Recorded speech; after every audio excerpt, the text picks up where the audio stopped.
Well, Piscataway residents, welcome to the 2024 snow season here. I know we've been a little out of practice here for the last 2 years because we haven't had much accumulation here, but we're out down here in the Public Works yard.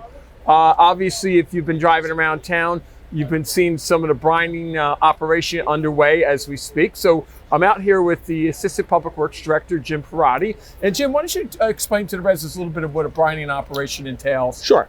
So behind us, we have a brine truck that spreads about 1,000 gallons of brine, which is salt mixed with water. We mix it at a rate of like 23%. Yeah. It really gives us a lot more mileage for the salt, and it stays on the road when we put it down. We have 3 trucks just like this one and 1 smaller truck, so that we're hoping to cover the entire town today. And then we have a very, very small truck that does the multi-use path. Yes, we do have it's a gator. We have a gator with a small tank to do the sidewalks and paths. Yeah. We're hitting the community center, the YMCA, so hopefully that'll be nice and safe for people as they're leaving the gym tomorrow. Yeah. We make our brine here. If you want to take a look, the yellow hopper here gets loaded with rock salt. And from there, there's apparatus inside that controls the mixture. Like I said, we run about a 23% mix. That means it's the solution. If you take a gallon, 23% of that is salt. Instead of spreading 500 pounds of salt on the road and it bounces everywhere and none of it really gets to do its job, brine actually sits on the asphalt, dries into the asphalt. And actually where the cars actually move. Where they ride. Yeah. So the entire intent is to break that thermal bond. Yeah. So when it starts to precipitate, if it is on that 32-degree mark on the asphalt, it won't stick because we're lowering the freezing temperature of the asphalt. Now, when is it not effective? It's not effective generally under 23 degrees. Yeah. That seems to be the cutoff for sodium. Now, we do a different solution when it gets below that. Yeah, we can introduce calcium chloride or magnesium chloride, which will lower the effective temperatures of the brine and also our salt. So a lot of our big trucks have saddlebag tanks on them that spray actual liquid calcium on it, on the salt when it's actually being shot out onto the roadway. Yeah, we call that a pre-treat. So from the saddle tanks, you have 2 sprayers that are nozzles mounted where the spinner is on a truck.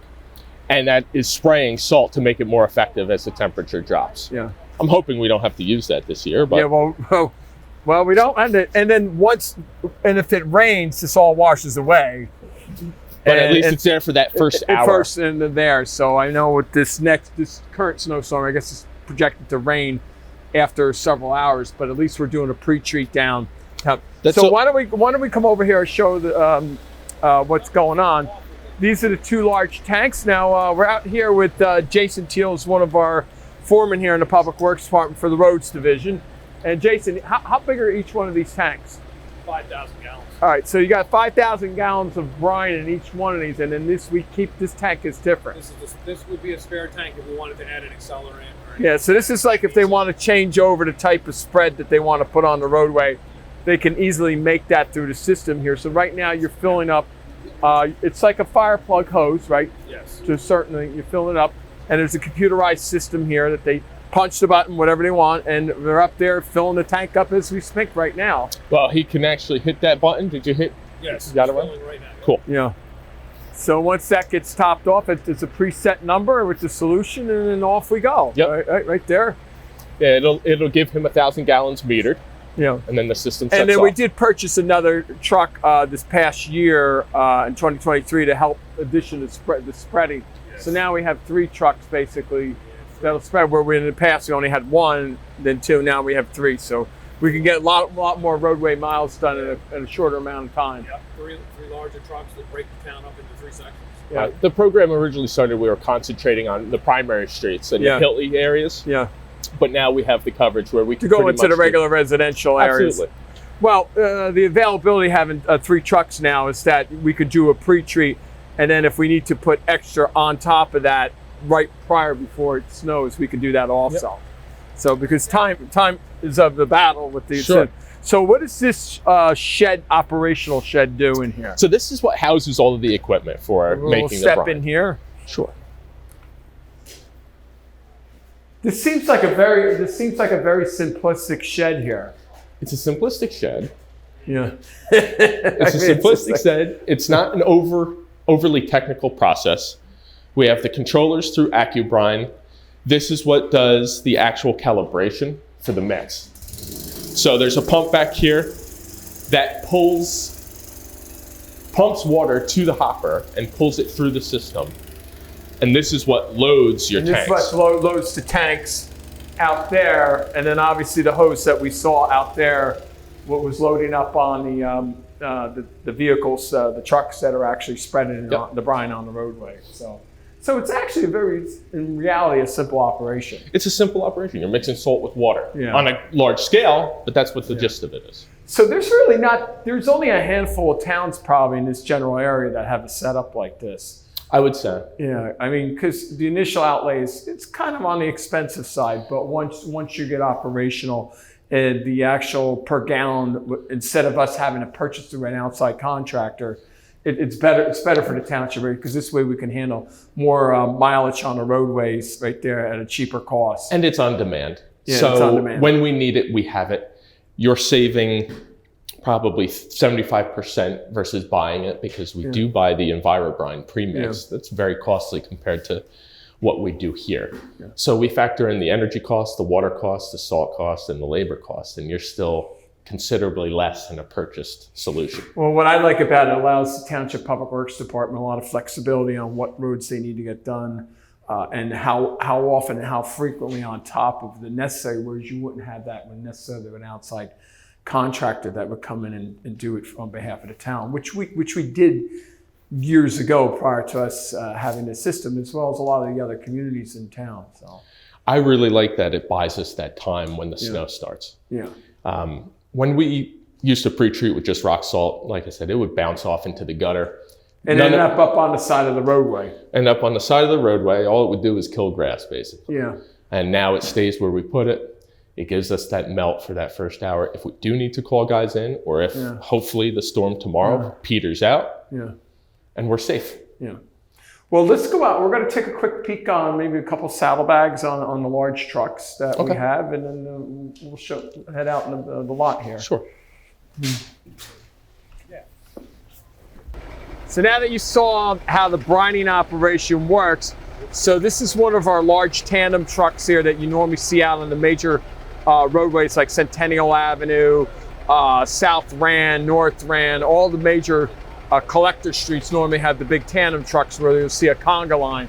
But Jim, you might want to tell a little about how this happens when we dump the salt in, and then how the pre-treat on the salt happens. Okay. So from the start, we still use a loader. We load up the hopper on the truck, right? And then if you come around to the back with me, these orange tanks are what hold the pre-treat solution. We call it, it's EnviroBrine, it's the product, and it sprays as the salter is spinning. So you're treating your salt to allow it to get a better melting efficiency. If we swing around to here, that tank there is what houses the EnviroBrine. The truck pulls up, we hook up a hose, we load up the saddle tanks. Yeah. So you can see right here, each one of these tanks holds 115 gallons right here, side to side, that they fill up if necessary, depending upon every snow conditions, is different. Whatever we hear from the weather works, what we have to do in every pre-treat situations. We've had a few storms, obviously not last year, but in years past where the temperature drops overnight. Yeah. And we need to get salt on the road that's actually going to be able to do something when that temperature drops. And this is usually what we go to, especially in the hilly parts of Society Hill and River Road. Yeah, so as Director Ferrati said, that the first couple streets that get treated are the ones that were the higher elevations along off of River Road, because naturally they're coming down the slope. Those are the ones we need to make safe. Safety-wise, that they're done, finished first. So, and then obviously you can see this is our 4,500 ton salt dome here, which we just renovated this summer. Yeah, recently resided, came out good. Resided, it looks good, and we upgraded all the lighting on the inside to LEDs. So we're good to go. And the only other thing that we have to do is we're eventually going to get a folding down flap right there to make sure no rainwater goes inside. That's more for the off season. Yeah. So but we're ready to go. You know, we've had a lot of this salt's probably 2 years old too. Yep.